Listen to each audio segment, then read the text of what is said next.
দোস্ত তোর কাছে যে টাকাটা পাই সত্যি বল কবে টাকাটা দিবি বল? টাকা টাকা টাকা টাকা টাকা তোর এত কিসের দরকার হয়? টাকা পাবি তা নিবি, একসময় নিবি, তোর এত কিসের টাকা দরকার হয় বুঝলাম না তো। টাকা আর একদিন চাবি তোর 1 টাকাও তোর দেবো না। প্রতিদিন টাকা দাও টাকা দাও টাকা দাও, এত কিসের টাকা লাগে তোর?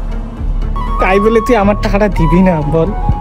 আজব কথা তো। আমি তোর বলিছি কোনো সময় তোর টাকাটা দেবো না, আমি তোর বলিছি যে দেবো, কিন্তু কিছুদিন ওয়েট কর, টাকাটা দিবানে। এত রইস হয় কৃষি, বুঝলাম না তো বিষয়টা। প্রতিদিন টাকা দাও টাকা দাও, এত কিসের টাকা লাগে তোর? টাকা দিবানে। আর যদি বেশি টাকা টাকা করিস, টাকা কিন্তু 1 টাকাও দেবো না তোর। টাকা তো আমি তোর কাছে প্রতিদিনে চাচ্ছি, তুই তো আমাকে একদিনও টাকা দিতে চাচ্ছিস না। প্রতিদিন চাস বলে একদিনের টাকা দেবো না, আর টাকা দেবোই না। তুই আর টাকা আমার কাছে আদায় করিস। এভাবে কিছু অসাধু লোকজন গরিবদের পাশায় চলে যায়। কে রে তুই?